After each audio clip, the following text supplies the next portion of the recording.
Enemies of the mind you got to do battle with in the summer. One is pessimism, that tries to get you only to see the negative side. Of course, there's the negative side. Life is part negative. What else is new? If the glass is half empty, it is half empty. You say, well, I've been only taught to see that it's half full. Well, sure, it's half full. But it's also half empty. I mean, can't you handle that? I mean, that's not too difficult. But here's what pessimism would try to get you to do. Believe that it's only half empty. And when pessimism comes to your mind, you've got to educate pessimism, because pessimism is stupid. Pessimism tries to get you to believe that it's only half empty. You got to say, pessimism, you've never been to school. Too dumb and stupid to know. Of course it's half empty, but it's not only half empty. It's also half full. I'm asking you to be in charge. Be in charge of your own mind. Be in charge of your own destiny. Do battle with your enemy in the summertime. In the summertime, you got to learn to love like a mother, hate like a father, give life like a mother, nourish, take life like a father. Father says to whatever threatens his family, take 2 or 3 more steps toward this family and threaten them, you'll cease to exist. I'm father, I kill. To battle with your enemies. Now, it's also possible to love like a father, hate like a brother. I'm not saying that isn't possible. Nothing more dangerous than an angry mother.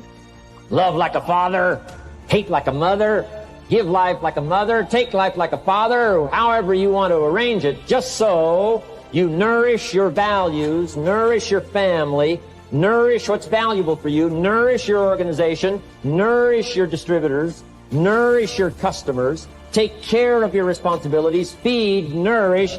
But then I'm also asking you to do battle with your enemies. Take sword to your enemies. Whatever's going to destroy those values, take sword to it. If it's worry, take sword to it.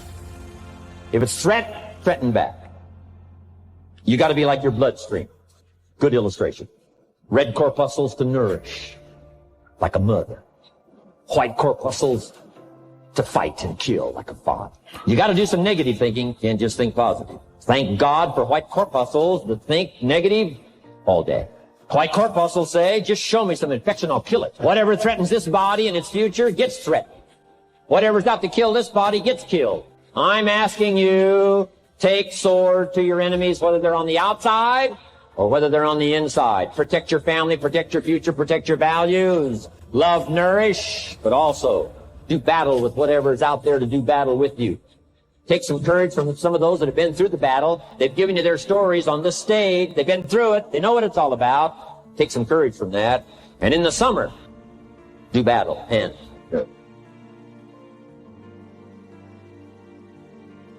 there wouldn't be positive without negative. It's part of the life scenario. Ancient scripture says it best. There's a time to laugh and a time to cry.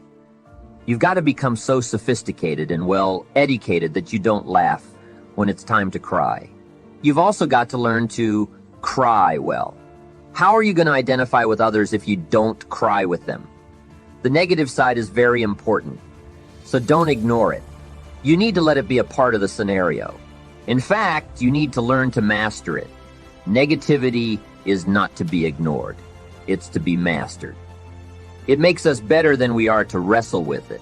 It makes us better than we are to acknowledge and fight tyranny that moves into vulnerable countries, ignorance that moves into your life, procrastination that robs you of your fortune, or poor health. That's the legacy of neglecting your health disciplines. You've got to do battle with the enemies, those outside of you as well as those within. So learn how to handle the negative. Negativity can actually be a powerful force for change. It plays a key role in the day that turns your life around. There are 4 stages to the day that turns your life around, and the first is disgust. Disgust is a negative emotion, but it can have a very positive, motivating effect. Disgust says, I've had it. What an important day that could be. I met a beautiful, accomplished, extraordinary woman in New York. She was the vice president of a company I did some work for. I got to know her, and I found out her story. She never went to high school or college. I said, how did you get here? she said. Well, when I was a young mother, I once asked my husband for $10. And he said, what for? Before that day was over, I decided I would never ask again. So I started looking for opportunities, taking classes, and putting myself through school. Now I'm a vice president, and I make a lot of money. I kept my promise because I've never, ever had to ask again. That was her life-changing day, the day she said, enough is enough. The next stage in a life-changing day is decision. If you sat down today and made a list of changes you've decided to make, that list could furnish enough inspiration for the next 5 or 10 years. What an inspiring day. The day you bring yourself to decide to change your life. The third stage is desire, wanting that change badly enough. Sometimes desire waits for a trigger, waits for something to happen. It may be a movie, a seminar, a sermon, a book, a confrontation with an enemy, or a conversation with a friend who finally levels with you. Whatever the experience, it is so valuable. Here's my best advice. Welcome all experiences. You'll never know which one is going to turn your life around. Don't put up walls. The walls that keep out disappointment also keep out happiness. Take down the walls. Go for the experience. Let it teach you. The last stage of a life-changing day is resolve. Resolve says, I will. These are two of the most powerful words in the language. The best definition of resolve I've ever heard came from a junior high school student in Foster City, California.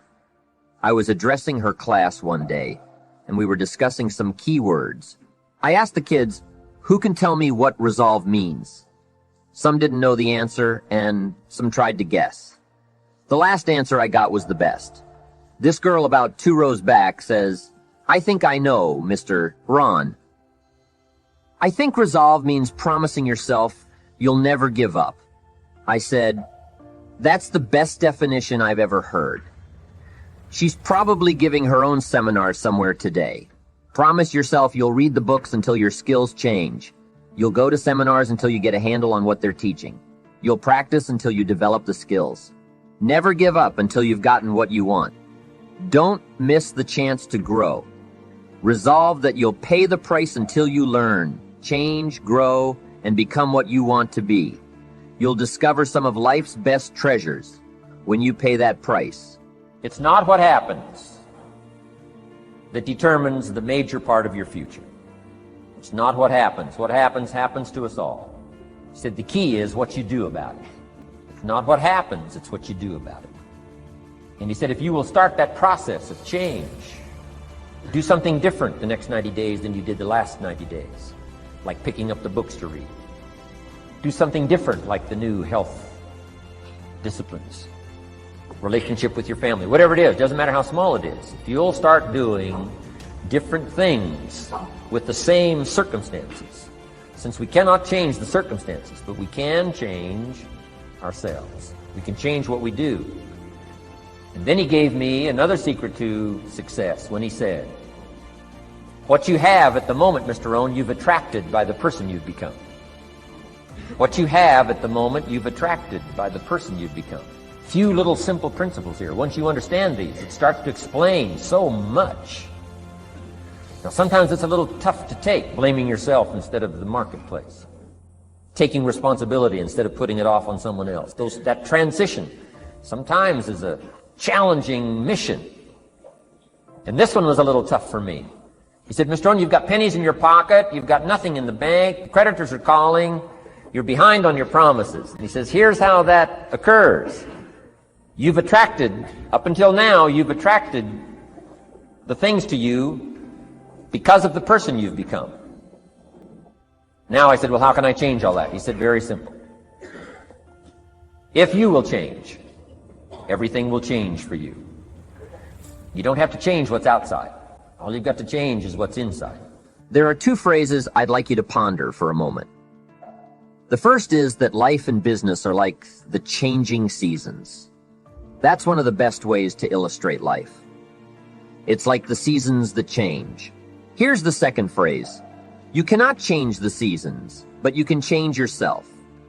Now, with those two key phrases in mind, let's turn to what I consider to be the four major lessons in life to learn. The first lesson is this: learn how to handle the winters. They come regularly, right after autumn. Some are long, some are short, some are difficult, some are easy, but they always come right after autumn. That is never going to change. There are all kinds of winters. The winter when you can't figure it out. The winter when everything seems to go haywire. One writer called it the winter of discontent. There are economic winters, social winters, personal winters, when your heart is smashed into 1,000 pieces. Wintertime brings disappointment, and disappointment is common to all of us. So learn how to handle the winters. You must learn how to handle the nights. They come right after days. You must learn how to handle difficulty. It always comes after opportunity. You must learn to handle recessions. They come right after expansions. That isn't going to change. The big question is, what do you do about winters? You can't get rid of January simply by tearing it off the calendar.